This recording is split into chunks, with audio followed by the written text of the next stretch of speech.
Ladies and gentlemen, welcome back to the channel. This is the Vikings Garage, and today, as promised, I'm going to tackle that A-pillar deal that we talked about in the last video.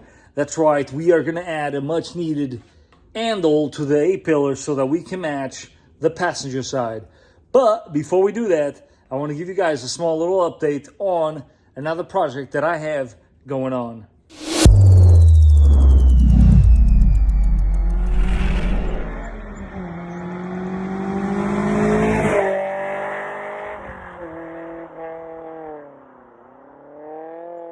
Although I know most of you are not interested in this little project, I know some of you are interested. So here's a little update on our Mitsubishi Lancer Sportback Rally Art. As you can see, I did get rid of the Enkis 18-inch wheels that the car had. I'm still working on the height for the suspension, but we did go ahead and sort out the brakes, front and rear. At the end of the day, as I said, I want to make this car drivable. And to make it drivable and be able to pick up my kids on the way home, I need to make sure this thing is reliable as well. So from the few trips that I have taken, I can tell for a fact that it was not performing as it should as far as gas mileage. And so far I've narrowed it down to one particular issue, and that was coolant temperature. So as per the manufacturer, the coolant temperature is supposed to open those fans at 179 degrees. And with this car, it was doing it at about 183. Now, I'm not saying this coolant temperature sensor, which is this guy right here, is bad, but it was definitely, as they say in the business, a little on the lazy side. But I just went ahead and replaced them all. You can kind of tell they're all original, so why not? And also I got rid of that racing cap because we're not trying to do anything racing here. What we're trying to do out of this little project is actually get the best gas mileage as possible. If anybody out there has an OEM airbox, please let me know, as these things are discontinued. And that seems to be the theme with a lot of the stuff that I'm trying to get for this car. But as an update, slowly she is coming to be. Now, as far as the project for today, this is by all means everything that comes in this box. You have the modified A-pillar cover, the handle, which is the point of the entire thing. I think is pretty neat how they have the labels mimicking your Toyota labels, although they're not Toyota labels, clearly, but they do mimic it. So what you get is this cover, the handle with the little covers. Yes, you do get a small little rivet gun with the necessary rivets, and they even include a trim tool for it. No, the Sharpie is not included. That is my Sharpie. But without any further ado, let's get this in the truck. I must warn you, the angles on this one are probably going to be really bad, but let's keep going with this one. So other than the tool that they do provide, which I believe you should be okay with, I took the liberty of bringing with me some really tiny flathead screwdrivers, which you want to be super cautious because every time you're dealing with plastic, you do not want to gouge anything, especially your original A-pillar cover, because at the end of the day, one of my main concerns is the color going to match? Because if it doesn't match, I got to be honest with you, it will drive me crazy. So without any further ado, let's check that first. What do you know? It looks like we're in good shape, as it seems to me like it is a perfect match. I do not see a difference, but you guys let me know in the comments down below. It looks to me like it's the same exact color, so we're good there. Let's continue with removing the original one. First things first, the key portion here is this guy right here. You want to pop this out because this, at the end of the day, is a cover.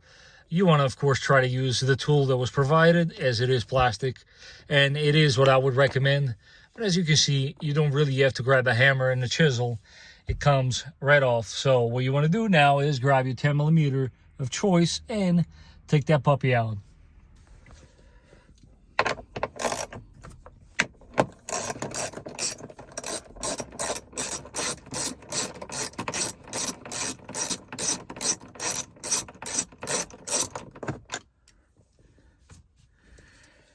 Now that your screw is removed, it is time to remove this panel. It is not that hard to do. Word to the wise, you might want to move the weather strip out of the way. So that is what I'm going to do. Very simple. Or at least I'm going to try to make it simple. Looks like I'm failing miserably. Let's see. There we go. So once you pull this guy out of the way, what you want to do is place your fingers at the edge of it and push out. What you have holding it is, other than the 10 mil, is the one clip only. We have this, which of course we will be able to utilize the top one. What we have to do now is create with that hole right there, and now the mounting point for this new handle. So, looking at the hardware kit, you're going to have a washer. You're going to have a long screw, which, as you can see, goes through this like so. And you have this little guy right here. Now, I will explain in a second what that will do. Side note, you're going to want to use the screw that they provide along with the washer that has just disappeared. Because when we grab, without confusing anybody, old screw versus new screw, you definitely want the longer one.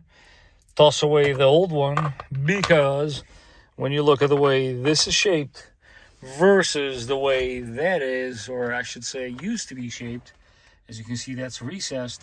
So you're going to need a longer screw, clearly. So let's go ahead and tackle now the mounting point for this, which is actually not as complicated as some might think. What you're going to need is this guy. So without creating too much of a confusion here, you're going to need this guy and that guy. That's why it's sent to you, and I'm going to show you now how you can make this little guy sit in that hole and make this entire thing super easy. Let's tackle the complicated part. With the piece that was given to you, you want to start off with it like this, and what you're going to do is you're going to mount your special tool just like so. So the key here is that as you compress this screw is going to make that fitting starts mushrooming, but you want it to mushroom inside of the frame so that then you have a point to screw your screw into. I hope that made any sense. Like so. Insert it in the hole before you start torquing anything. And now with the screw in the hole, you want to start. Oh, this is definitely going to be hard to do one-handed. I'll show you guys in a second how it looks. So now that I did utilize my muscles, it should look a little something like this. What you want to do now is release the tension from the gun without, of course, cracking your windshield. So always be aware of that. Keep your distance and hold it away from the windshield. So we release the tension there. And what you're going to be left with is this contraction right here. What you do is now remove your screw, and you just gave yourself a mounting point for the bottom portion of the handle. You got the top one there and the bottom one there. So let's get going with this project. Now I'm coming to you guys from the future, and there's a very good reason why I decided to interrupt the video at this exact point. Please allow me to show you. But before I do that, I want to take this opportunity to thank the guys at trail4runner.com for the awesome write-up that made perfect sense, of course, that I decided to read after installing my A-pillar with the handle. But I am here to make all the mistakes so you guys don't have to. So check this out. As you can see here, this is after the fact. The piece that we're removing from the car is this one. But just imagine this is the piece that you're installing in your 4Runner, the A-pillar. Please do yourself a favor and completely remove this all together, because, and I'm assuming this is because of the design of the A-pillar that we are installing, when you do tighten it up, it creates a little stress mark right there. So I didn't see the article until after the fact, but I want to make sure you guys don't make the same mistake. This piece is only used for alignment purposes, and to be honest with you, had I known this beforehand, I wouldn't have made that mistake. I will make sure to show you guys in the video up ahead, in the past in this case, where this mark actually pops up. So look for the arrow and do yourself a favor. Before installing it, remove this. Now let's go ahead and install our new A-pillar cover. You want, of course, to line this up on the bottom first. Super easy to do. So install the bottom first, and then you work your way on the top. Work your airbag out of the way and push it like so. I gotta tell you, I already like the way this is going. We're gonna go ahead and reinstall this weather strip. No biggie there. Push it right back into the place where you found it, like so. Pummel your hand.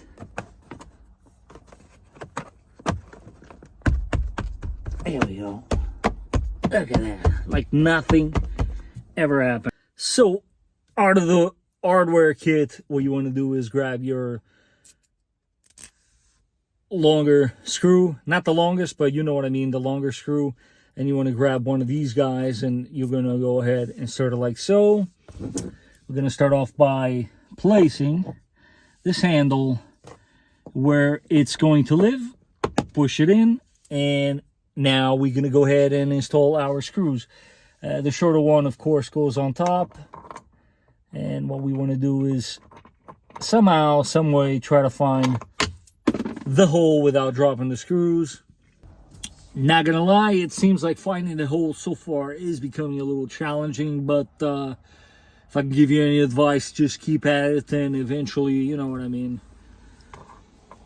you should be able to find a hole, right?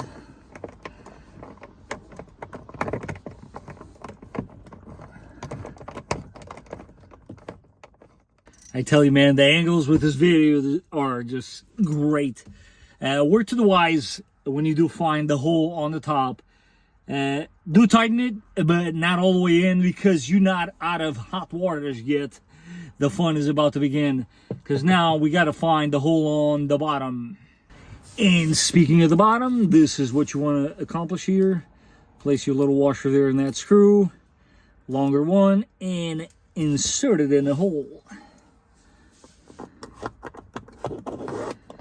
And this one, you're going to work with your Phillips head and not your 10 mil. So wish me luck.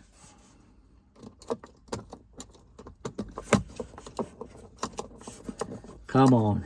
Come on.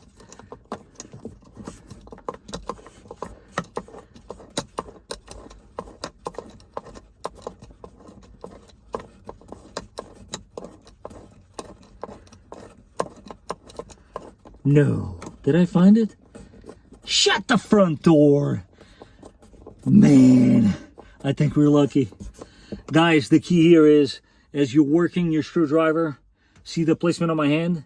Massage it ever so slightly, because it seems like the hole is most towards the front of the car, if that makes any sense. And by you massaging it this way, you're going to more so align it with the direction we want to go. So let's go ahead and tighten these down. Of course, torque specs, you know what they are.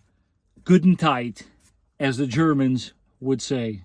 And last but not least, we got the beauty covers here. So they're actually labeled. You got an A and you got a B. B goes on top, A goes on bottom. It's that simple. Let's go ahead and install them. We got A. Bam, pops back into place. And we got B here. And voila. One A-pillar with an handle installed. What are my thoughts on this? Stay tuned and I will let you know right now what I think about it.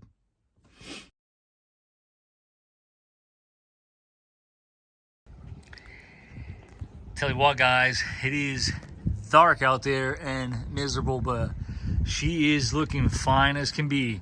So what are my thoughts on this handle situation here?